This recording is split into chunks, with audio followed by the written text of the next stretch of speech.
Un saludo a todos nuestros amigos que nos escuchan a través de las distintas plataformas el día de hoy para comentar, exponer un poquito al respecto de dos temas de relevancia, muy de relevancia uno de ellos, actualmente el coronavirus. Jair, ¿por qué nos comentas un poco? Claro, Tiberio, y es que la Organización Mundial de la Salud exigió a México intensificar los mecanismos contra el coronavirus, esto con información del diario Infobae, y es que Tedros Adhanom, director general de la Organización Mundial de la Salud, afirmó que el compromiso político debe de ser de todos los sectores de gobierno en México.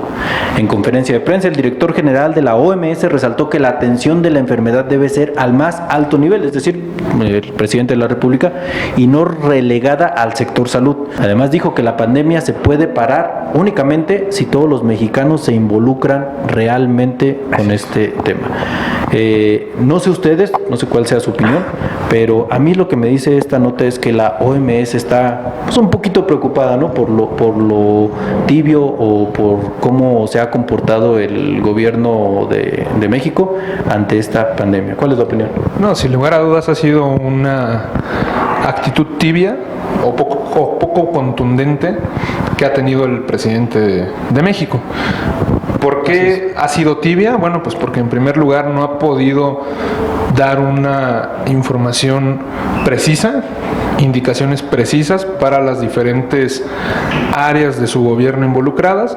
No existe una coordinación estratégica ni tampoco articuladora en la que pudiéramos ver al gabinete federal, al secretario de Economía, al secretario de Salud. Tienen que salir algunos otros actores de su gabinete a dar información, pero que tampoco resuelve el problema de origen. Y es que es algo que no se ha venido viendo ni siquiera en los últimos meses. Hay una completa ausencia del titular de la Secretaría de Salud, el doctor Alcocer, y bueno, es un subsecretario el que actualmente está siendo de vocero, pero que también se ve en determinado punto rebasado, ¿no? por la situación, porque nada le ayuda también la postura que tiene el mandatario, nuestro presidente López Obrador, y en general el contexto de las personas que están haciendo gobierno en este momento, que no se han visto nada parecido en contraste con lo que fue el H1N1 en años pasados. Pero es que, ¿sabes qué me pareciera? Que el presidente de México no quiere tomar una postura como la que tomó en ese momento, porque hay que decirlo como es. Quien mandaba en ese momento en México era el presidente Felipe Calderón. Así es. Y de manera institucional y responsable pues emitió un comunicado ante otra pandemia que en ese momento azotaba a nuestro país. Pareciera que quiere llevar o no ser todo diferente, ¿no? Así es. Pero bueno, ojalá no le salga muy caro y no nos salga muy caro a nosotros. Ahora, yo creo conveniente, antes de ahondar un poquito más en el tema, poner las cosas en una justa perspectiva. ¿Cuál es lo peligroso de esta pandemia? ¿Cuál es lo peligroso de esta enfermedad? Si únicamente el 2% de los infectados son las personas que fallecen en estadística. Una baja tasa de mortalidad, ¿no? Yo escuchaba un análisis que a mí me pareció muy prudente. Si por enfermos de coronavirus llenamos todos los espacios, las camas, todos los espacios que hay para atender a los médicos en los hospitales de México, al rato que llegue algún accidente a un centro médico y estén todas ocupadas las camas, pues prácticamente estás condenando a todos los ingresos hospitalarios que diariamente hay por una cuestión de emergencia. Evidentemente habrá sobreocupación médica en los diferentes y colapso del sistema médico. O sea, ya había colapsado. Pero es que ya hay colapso, o sea, no había medicamentos, están debilitadas las instituciones. Pero, ojo, tiene que haber medidas precautorias, y esas medidas precautorias toma la responsabilidad del gobierno federal. Los gobiernos locales también están tomando a su vez, pues de alguna manera, cierta iniciativa. Sin embargo, en donde sí se ha notado contundencia, iniciativa y colaboración es a través de la sociedad civil organizada. Algo que hace, por ejemplo, mucho contraste con la política de la Cuarta Transformación, que es literalmente desechar, hacer a un lado e ignorar, no tomar en cuenta a las organizaciones de la sociedad civil, que en este momento me parece, y como no sé cómo lo ven ustedes, le están dando una clara lección al gobierno de cómo una sociedad se puede organizar, cómo una sociedad puede acatar normas o indicaciones recomendadas, desafortunadamente el día de hoy no por su gobierno, sino por órdenes o indicaciones u organismos ya de otro calado, como la Organización Mundial de la Salud, ¿no? A mí precisamente es lo que me preocupa, que la Organización Mundial de la Salud le tenga que decir al gobierno de México que intensifique los mecanismos contra el coronavirus. Da la impresión de que no se está haciendo lo suficiente y a partir de ayer yo creo que da la impresión de que la sociedad está más preocupada que nuestro propio gobierno. Bastante más. Bueno, es que nuestro gobierno tiene una fuerza moral y con calcomanías nos vamos a proteger. Sin embargo, la Organización Mundial de la Salud sí pide que tengamos de manera urgente medidas eficaces y contundentes. Ahora, hay un personaje, Gatell se apellida, el subsecretario de Salud, que yo creo que debería de ser el secretario quien sea el portavoz. Posiblemente está enfermo, ¿no? No lo sabemos, pues es una persona ya de edad mayor. Es población vulnerable, como ¿no? Una buena parte del gabinete de López Obrador, que bueno, ha demostrado o ha sido brillante por su ausencia. Entonces, desafortunadamente. Esta persona, del doctor Gatell, que yo creo que debería ser el secretario, o más bien debería ser el secretario quien esté dando las conferencias, decía el día de ayer que la fuerza del presidente el día de antier, que la fuerza del presidente no es una fuerza de contagio, sino una fuerza moral. A mí no termino de entender esta declaración, y menos de un funcionario de ese nivel. A lo mejor si yo la dijera, pues resta importancia, pero vaya, no es lo que esperas escuchar de un funcionario de... Lo que pasa es que estos funcionarios están enfermos, pero de otra cosa.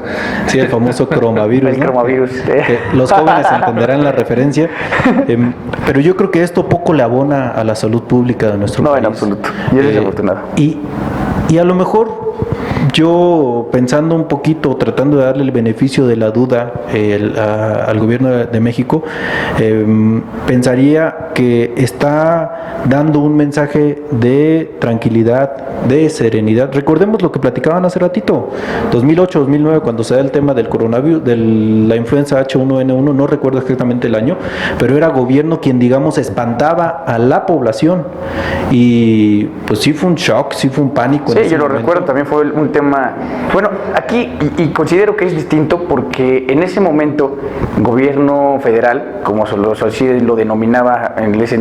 Sí, fue gobierno federal, luego gobierno de la República, y hoy estamos en el gobierno de México. Gobierno federal en ese entonces no tenía las consideraciones económicas que actualmente maneja el gobierno de México. En la actualidad me refiero a había una estabilidad mucho más verificable, mucho más tangible, se crecía a un ritmo, bueno, que justo estaba ahí empalmado el tema de la crisis económica, pero se veía México en un panorama de certidumbre. El día de hoy es muy complicado.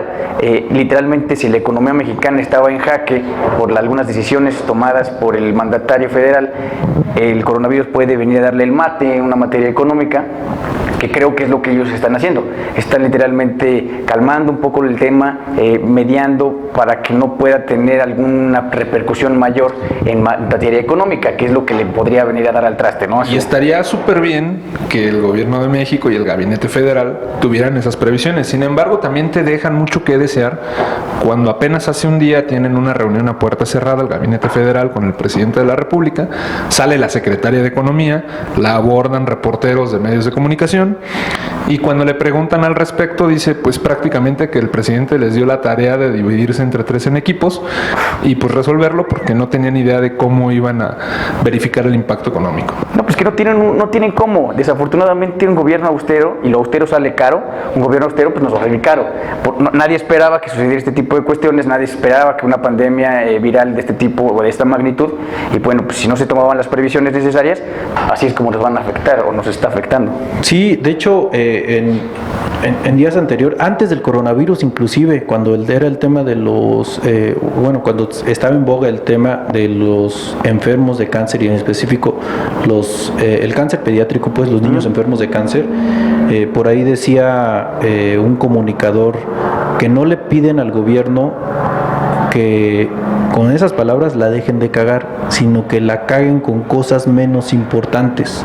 Con la salud de los mexicanos, yo creo que es importante no tener un margen de error, estar certeros, y hoy por hoy sorprende mucho que sea la sociedad quien, contrariamente a lo que sucedió en el 2008, quien sea la sociedad la que esté tomando fuerzas de previsión. Y déjame comentarte aquí, yo creo que es la juventud, y creo que es bien atinado el comentario.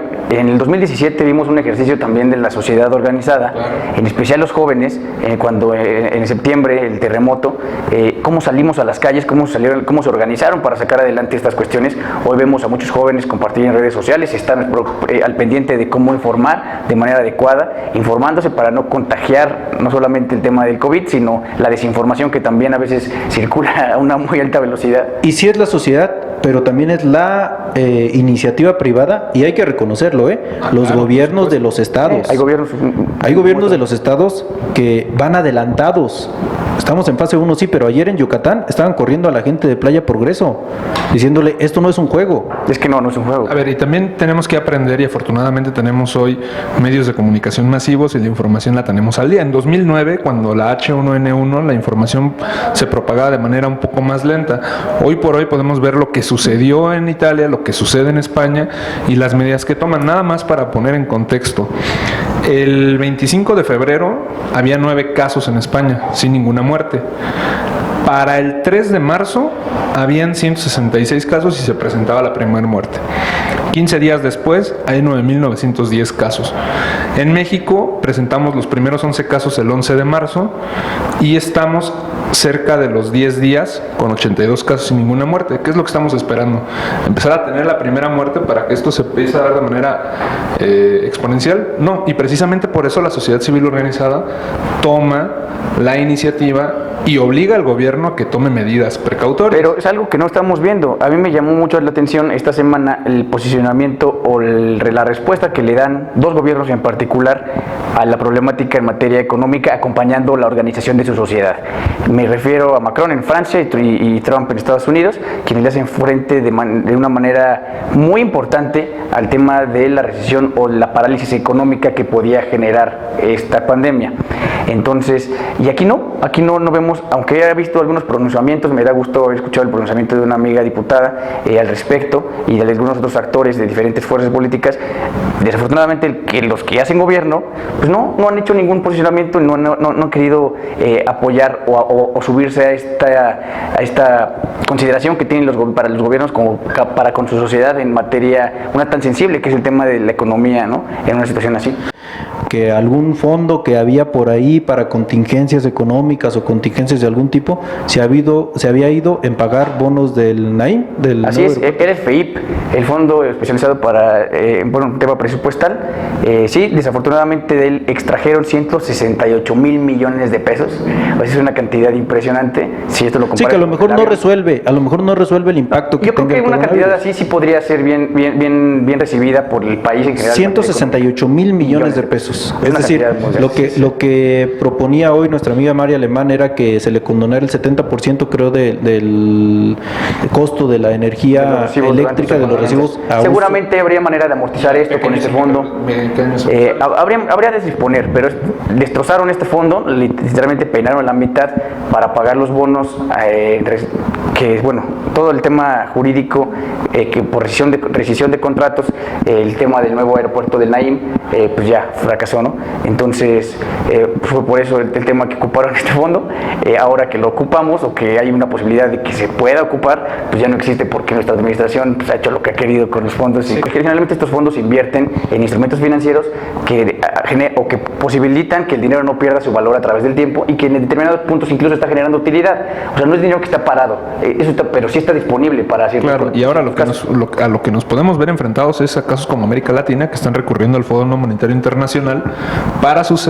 Venezuela, ¿no? Que fue el caso que le dieron el batazo, obviamente, este cuate de Maduro, dice, oye, pues me gusta el socialismo, voy a echar a perder la economía de mi país, pero cuando tengo un problema, ahora recurro con el Fondo Monetario Internacional, le pido una enorme cantidad de dinero, pues obviamente lo batearon, le dijeron que no, porque ni siquiera reconocen a este cuate como presidente, ¿no? Entonces, pues para que vayan estos cuates así medios izquierdosos poniendo sus barbas a remojar, se den cuenta de que estos instrumentos existen porque hay situaciones en las que se necesitan. Y bueno, pues no estamos peleados con esto, ¿no? Sí, claro. A ver, conclusiones. Sin escandalizarnos, sin creer que se viene el apocalipsis zombie ni nada por el estilo, simple y sencillamente extremar medidas de precaución. Sí, más vale, ¿no? Mejor. Sí, pues nada más, amigos, amigas, practiquen el saludo francés, irlandés y tailandés. De lejos, nos vemos. Y listo, ¿no?